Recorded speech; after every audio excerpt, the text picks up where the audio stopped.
Hello, breeders, and welcome back to One More Match, the channel where we do a story arc review fucking podcast, and we review WWE ECW.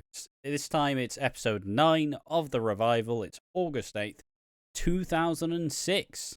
We're in the Gaylord Entertainment Center and in Nashville, Tennessee. So, there we are. Has it been renamed yet, or is it still the Gaylord Arena? No, it has been renamed. It's currently the Bridgestone Arena, which is fucking boring, man. What's wrong Bring with back Gaylord? Entertainment. What's I don't know. wrong with Gaylord? I'm gonna say no. For context, I have to say the RF slur because I'm in context here. But there was a roundabout in Nace as you head into Nace. It was called Faggot Roundabout, and then they had to change it. So now it just says Bundle of Sticks Roundabout. It's fucking funny. Fair enough. Fair enough. But yeah, we did take a little break from reviewing WECW. Not that you will have noticed. It's we run a tidy ship here. It's like we were never gone. In fact, some people wish we were gone, and we're just never leaving. But yeah, so we're back. Content should resume as normal. I think that the next episode will be normal, and then the week after we'll have a couple of ECW episodes in person, and then maybe a new podcast that we're gonna be cooking up when we meet in person again. So who the fuck knows? I mean, that I'm saying all secretly. We've already talked about it, but watch this space. So you will notice that next week is the go-home show for SummerSlam, I believe, and we will be reviewing that, and then we'll be dressed up all fancy in Hawaiian shirts for. Well, I'll be in Hawaiian shirt and denim shorts. I've for got my Hawaiian shirt. It'll be out. And for SummerSlam, the biggest party of the summer, where you're probably going to hear us. What? Get some beers out, have a barbecue. Just can't do a barbecue. Don't have the fucking equipment for that. We will review SummerSlam 06, where it's going to be a shit show, and you're probably going to hear us moan about Ric Flair and fucking Mick Foley staying up the joint. Oh no! That's the only memory I know about the SummerSlam 06 is that, and Orton versus Hogan. Where it's like, oh, Hogan, we have this legend killer. He kills legends. Yeah. Can you put him over? You see, brother, the contract does say Hogan, but it says Hogan has to go over. But it says Horace. Oh. No, it doesn't. No, it doesn't. No, Hogan. Get your glasses on, mate. But yeah, it's like I said before, it's WWE. I mean, yeah, essentially that'll be coming out soon on the channel. We'll be doing that in person as well. So we get to have the fucky camera again because I never really figured out the best way to record it. Like, I probably should actually put some time to thinking how to make it look good. Probably not going to though. Be right. Be alright. But yeah, solid. Yeah, so watch this space, a bunch of cool stuff happening.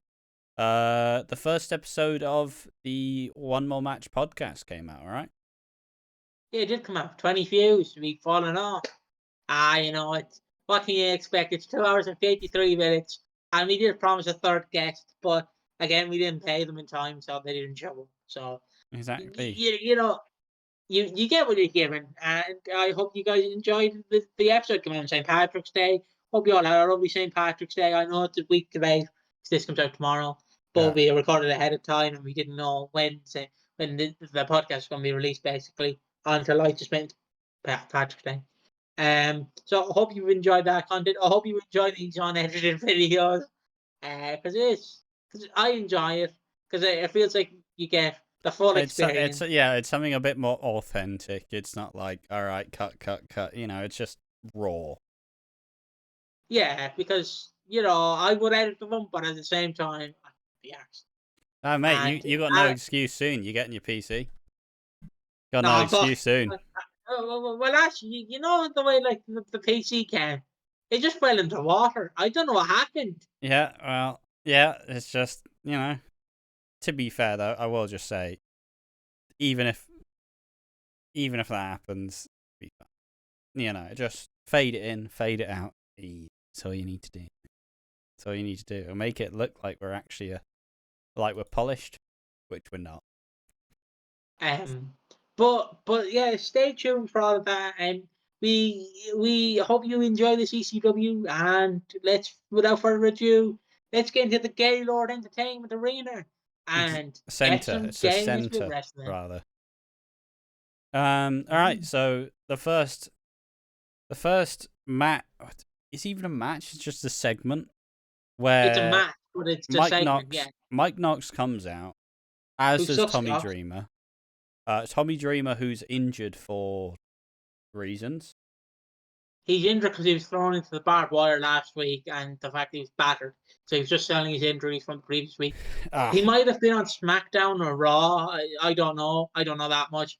I don't really know my Tommy Dreamer lore in WWE. yeah. Some would say. I mean, I just think he's just shit in general. So, yeah, I don't know either, mate. He's just, you know, like how like Lorraine Stanley from like fucking EastEnders. You know, like who did she play again? He's Karen Taylor. He's just that stink that never washes out. Exactly. Like, he's just still he's like there, Karen. and it's like, that you? Yeah. Can you not fucking do anything about it? Nah. Great. like it's just funny how he sticks around till 2010. Yeah. Because Sandman gets fired, Sabu leaves, RVD, leaves, and he's somehow sticking around till the end. Like, he's literally, like, he is the blood of ECW because he lasted so long. Yeah. Not even Kevin Thorne lasted till 2010, and it's Kevin Thorne. He's great. No, I am simply looking. Oh, fucking hell. Damn, that's wild. No, I'm just looking forward to. It sounds really dumb. I'm looking forward to the beer. Not even ECW. Looking forward to the beer next week. Be great. Or the beer that I don't have to pay for. Classic. Yeah. So fucking Knox and Kelly come out. Dreamer comes out. He's injured. Sandman comes out. I honestly don't fucking know what happens in this segment. I know what happened. Basically, Tommy Dreamer gets battered by Mike Knox, who sucks cocks. And he gets battered, and then Hangman's security comes out. And so basically, Tommy Dreamer, does a little cock punch. And basically, Mike Knox recovers because Mike Knox, of course, who sucks cocks, is very first in this because his cock is as hard as it can get. And basically, Mike Knox then counters it. The throw him outside. The bodyguard, like, oh, referee, I'll pay you later on. That time you were in ECW. Yeah, that doesn't matter. I'll pay you later on. I promise. I promise the check won't bounce. And basically, on the outside, the two security guards will just go, just beating the shit of Tommy Dreamer. But they get him back in the ring. Mike Knox does his finisher, pins him 1, 2, 3. Heyman again gets in the ring and goes, Tommy Dreamer, you were the golden boy of ECW. I carried ECW. You were like a son to me. You were like a son. And he's going on and he's doing a monologue. And then we see in the crowd, I'm doing what they did with Sandman. Fucking, where is he? Where is he? Where is he? And Sandman is in the crowd. We cut the commercial break. And Sandman, when we come back, Sandman is like me when I'm in a dark corner, holding his little kendo stick. Oh, guys, I'm shitting myself. And Paul Heyman's like, Sandman, I love you. Sandman, I'm giving you the chance to walk scot-free. And Sandman's still holding his cane, swinging it. Like, guys, I don't want to be alone here.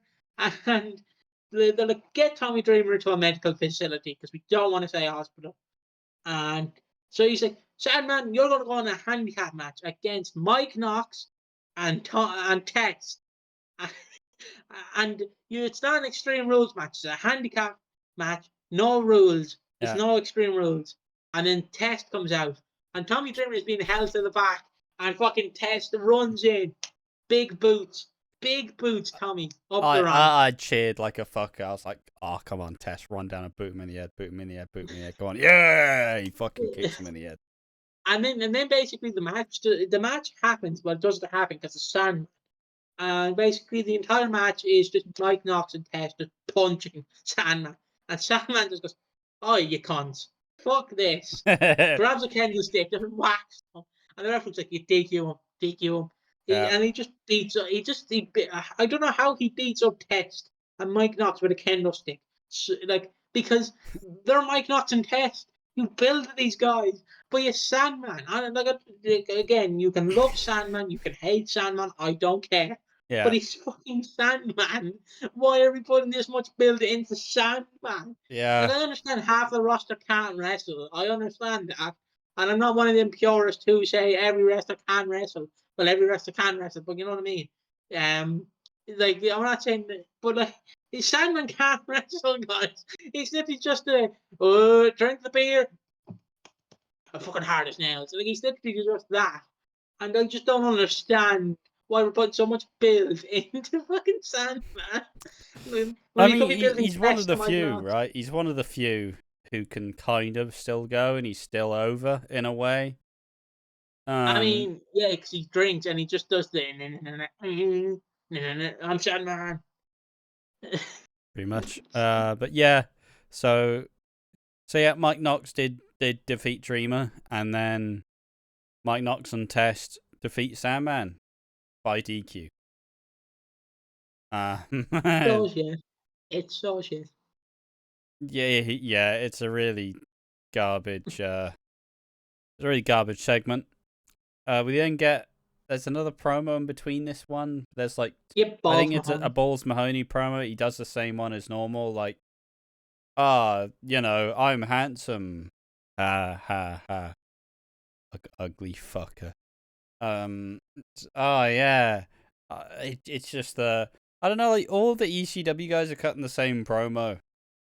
I am this. Look at me. I'm Chad McSteevely. It's great. Who the fuck are you? Yeah, you have to admit, in ECW, you didn't have to cut a promo because your aura just got you over. The only real guy in ECW who could genuinely get over with a promo, and I know this might sound mental, but it's New Jack. He's literally the only motherfucker who could get over. Yeah, no, true, but I can do one right now. It'd be like, I've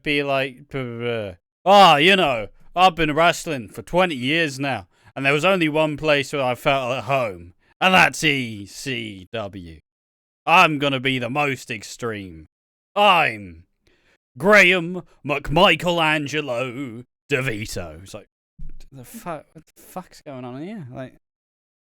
That's how they all go. Balls Mahoney's I'm handsome, but I'm extreme. That's the only place I fit in. I'm Balls Mahoney. And then fucking Punk does one. He's like, my only addiction is wrestling. And I got to endear myself to the ECW locker room and the audience last week. And thank you for welcoming me into your homes. I'm CM Punk.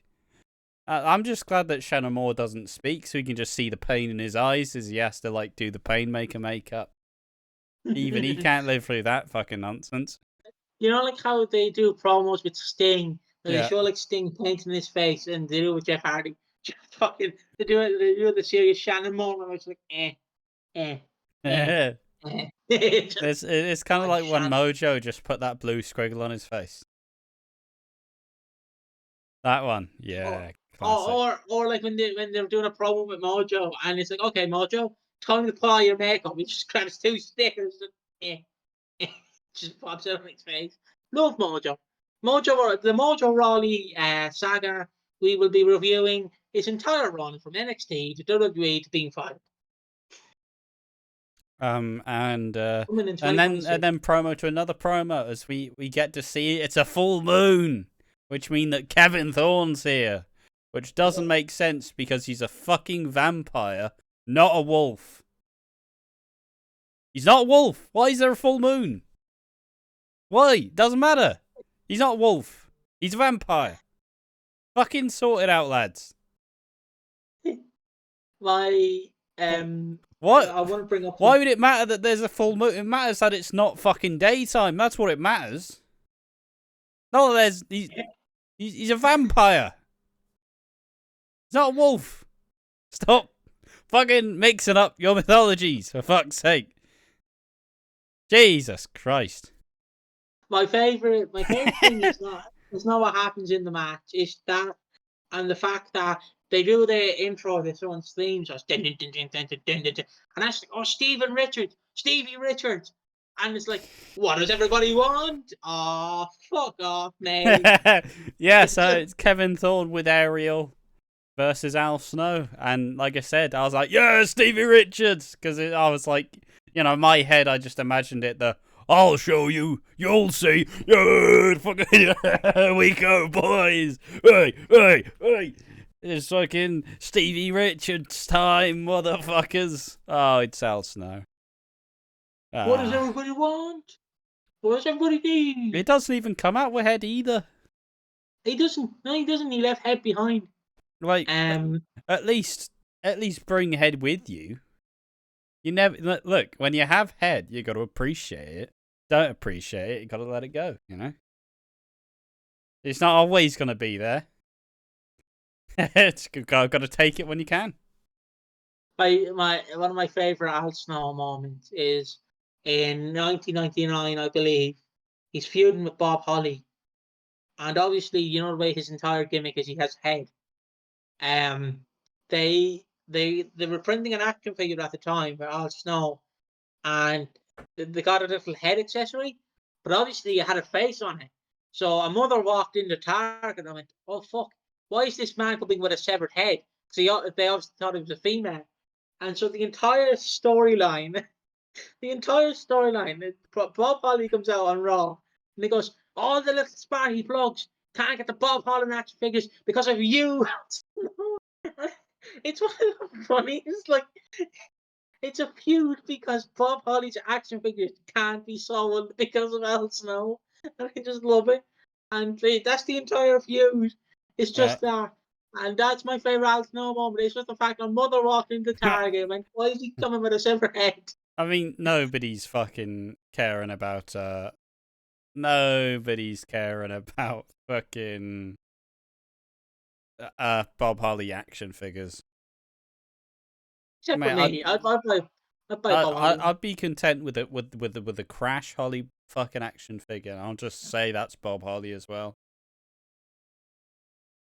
I love how Bob Holly. I know he's not around here yet, but I love how he's just. I don't know why.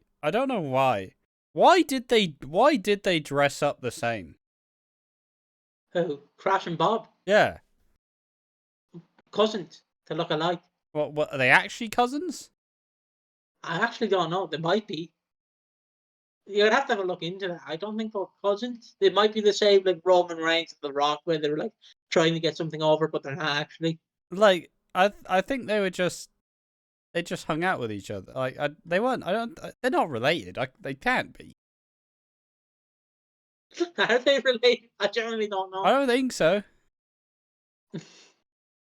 It's like Molly Holly's not related to them either, is she? Oh, he is the storyline cousin of Bob Holly. Oh, right. So it's just some mate found in the pub. He just walked into a bar and he just picked, like Shane was doing, and he was like, "Here, pick a Meg here." Oh, I like that fella. One thing that buckles me is how shit his tattoo is. Like, he now just has a really shitty tribal one. Old Bob Holly nowadays. Oh, it's just ass. I love how Bob Holly is just how he got the job for so long is beyond me. And he got a free sports card. Like, so you can't deny it, like. But this is not about Bob Holly, this is about Al Snow. Bob Holly's not here till 08. I believe 08 or 09. He's released in 09. So this match is absolutely nothing. Most of the match is just Kevin Thorne beating up Al Snow, beating him up, and then Ariel gets on the apron. It's like, "Well, give me a snog." Have a snog. Well, no, they don't have a snog. He bites her neck because he's a vampire. It's like that one. I don't know if you've heard that. You don't understand the law. I don't know why, but I just think of that YouTuber Wilbur, who apparently was into biting, but he went a bit too far. So, like, instead of biting them, you give them a little nibble, he'd bite on them like a dog, and fucking like put teeth marks into the skin, and Sound. like and I so mean, like, I was I had a wondering horror story of that one time. One time what happened. I had a girl around. I was trying to make someone jealous, and then they just bit the fuck out of my neck. Like, I looked like I'd been scolded. Like, I was just all the fucking neck, like biting my lip. Cause she thought like, oh, sexy lip bite. I'm just fucking hell. Jesus Christ. It was a miserable day. I remember I couldn't fight when I was younger, so I used to bite people because I couldn't fight. So like my cousin would be around and he'd be winding me up. I just turn around and bite his arm or his fingers. Mate, what's wrong with you? Just throw a punch. It's easier.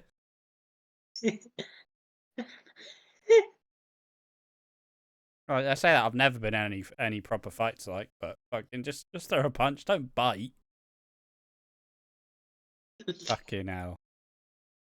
um, but do you want to talk about his moves of doom that He does Kevin do a Paul lot of does? good moves. He does a big corner clothesline. He does a rope assisted, like off the top rope, like in the middle of the ring. He does a lovely little like stunner, which obviously like goes into the Tower of London eventually. And then he does a beautiful Razor's Edge, Yeah, and he and he defeats wins. Al Snow. How long was the match? I don't know. There's no timing on. There's Uh, no timing.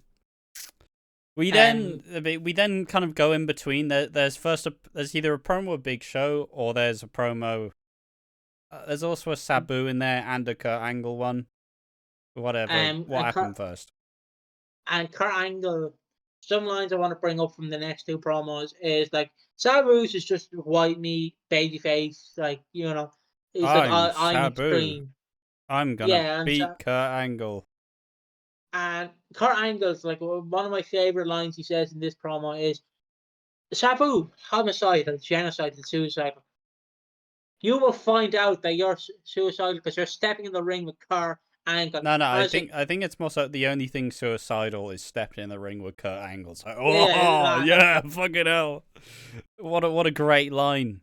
Because it's now been introduced like, Paul Heyman's like, yeah, this is the new ECW, Kurt Angle, the wrestling machine, and it's like, oh, he's so good, he's so good. I love this little gimmick change. It's perfect. I don't know how long he sticks around for, but he's gone soon. He's gone yeah, absolutely soon. yeah, He debuts, I believe, in TNA in like September, but he doesn't appear till October in TNA, yeah, if memory is correct. I believe they start like hyping up mid September, and then like in October obviously he has that famous moment with Joe, and then God, Jared Austin runs in and steals the belt. I wonder at what point we'll actually be able to cover some TNA because it'll be a good time. It'll be a good old time. I I don't definitely know want to do a when. bonus episode of when he appears in TNA.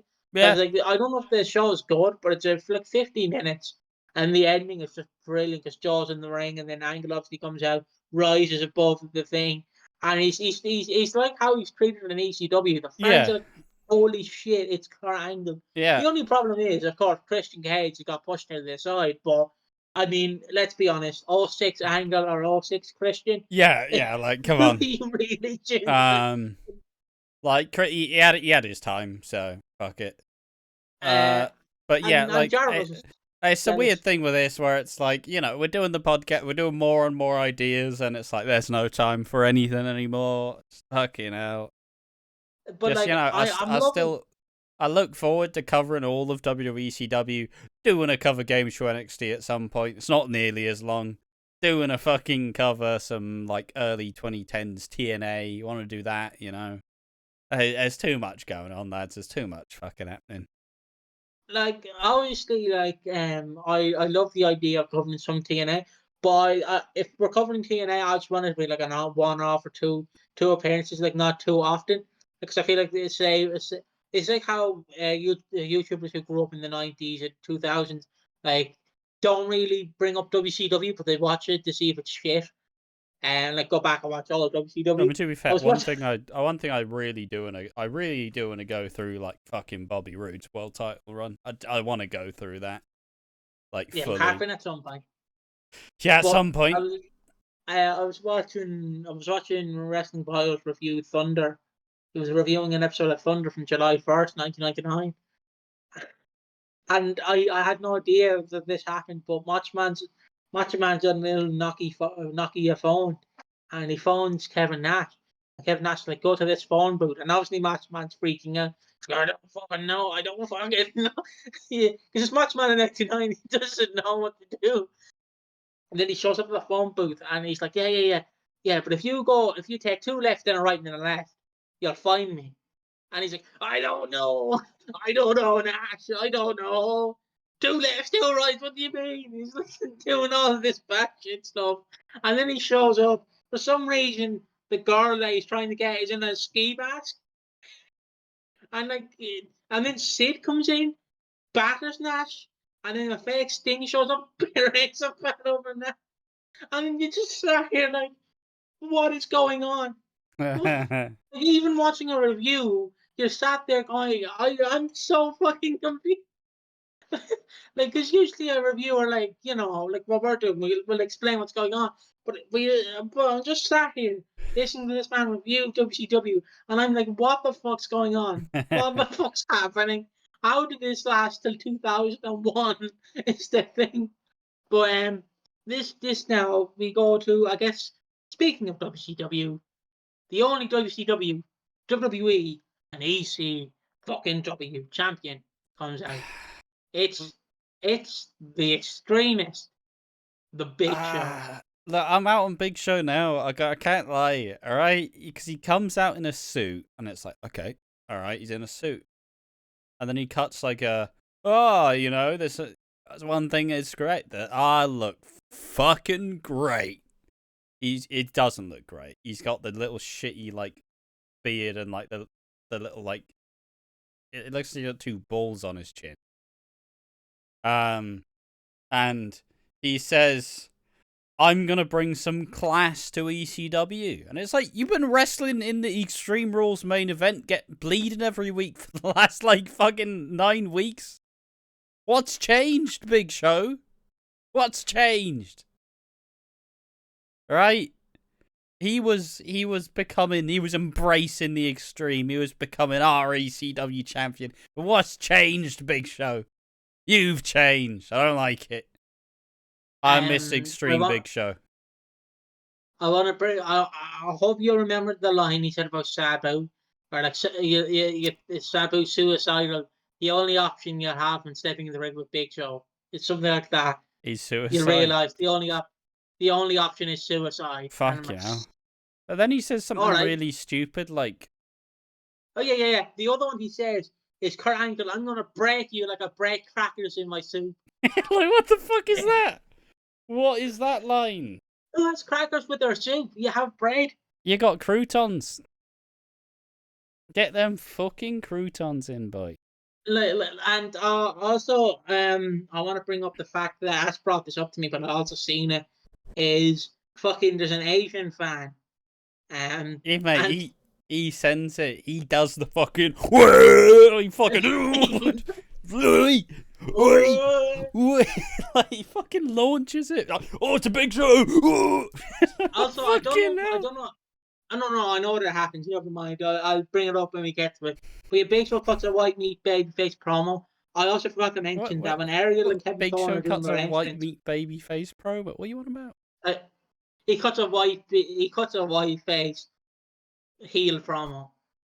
But I also want to bring up the fact that when Ariel was doing her entrance with Kevin Thorne, some fan leaned over the guardrail and had a camera, and basically he had the which way am I going?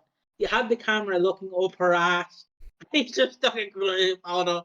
I'm like, you couldn't have been more obvious. You fucking dirty bastard. And then we get the main event. Where do we get the crowd shot? The other crowd shot. We get in Kurt Angle's entrance. Yeah, so Kurt Angle comes out. I love the theme, by the way, even though the start's a bit weird. Like, I do love this. This theme is fucking golden. And he comes out, we get a fucking crowd shot. and then it's like two lads and a Rey Mysterio kid chilling, and then out of like he sees that the camera's on, and he just goes like he grabs the kid like whoa! He fucking launches this kid like, and it's funnier to imagine it's not even his kid, it's just a random kid in the audience like, yo, you're on camera, boy. between the Big Show guy just and then this fucking guy launching this fucking kid in the air. Like, the crowd was on another level. Last week we said we hate ECW fans. I fucking love these fans. These guys are great. It fucking launches this kid. Like, alright, I'll describe it for anyone who's kind of confused. He's basically, the camera's panned on him. The camera's like panned right on him. And he looks directly into the camera. And he goes, oh shit, I'm on camera. And this little small child's beside him. And obviously the child is not seen. So he just leans over. He just picks him up. Like the fucking Lion King. You know that moment in the Lion King? At the start of the film. Just raises the child up. And the child looks so lost. Like, what the fuck's going on? I just loved it. Oh, it was great. It was great. And then Sabu comes out. And like, so all the fans are like, give me a high five, Sabu. Give me a high five. And Sabu's like, get the fuck out of my way. Just get the fuck out of my way. Yeah. Leave me alone. Yeah, And like that's basically Sandman's bit, or Sabu's bit. I don't know why I said Sandman. And this match, it's basically Kurt Angle's, I want to say, last hurrah in WWE. I'd When he ever imagine came so. out. And he's just like, takes him down, suplex, fucking takedown. It's a complete, like, Kurt Angle is the wrestling machine. Like, he's just gonna ground you and beat fuck out of you. And he like locks in, not an ankle lock, but he like grabs the ankle, twists the ankle. Yeah. Sabu obviously fights back. Sabu jumping off the top rope did not botch. So congrats to Sabu. But like, he's beating him up, and that's basically the match. To Sabu. I'll be very pleased that you gave him his congratulations. Congrats, mate. Sabu doesn't care. 18 years later, give him his To congratulations. be fair, Sabu would care. He seems like a right cunt, a Sabu. Yeah, absolute mean fucker. It's just going back to Sabu's book. It's just like, it's so funny. He's like, I fucking hate this guy. And don't get me started on Test, the cunt. Fucking hate him. I'm like, Test did nothing wrong. He's the guy running the Test Still Dead account. He's the guy behind it. So he does it with like piss and venom, like, fuck that guy. What did he do? Fuck him. Oh, alright, cheers. He looked at me wrong. All right. But yeah, this match goes 14 minutes, and it ramps up to the conclusion. And the conclusion is a run-in as RVD comes on in, attacks both men, and the number one contenders match ends in a no contest. As Sabu is back and a heel? RVD, you mean? Yeah, RVD.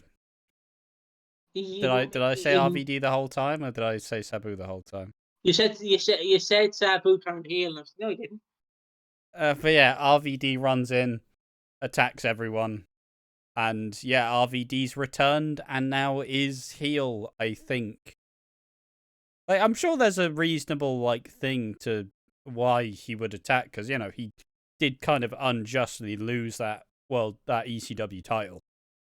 But Sabu, who's been built up for the last several fucking weeks, and Kurt Angle, who everybody loves, like, what's happening here, lads?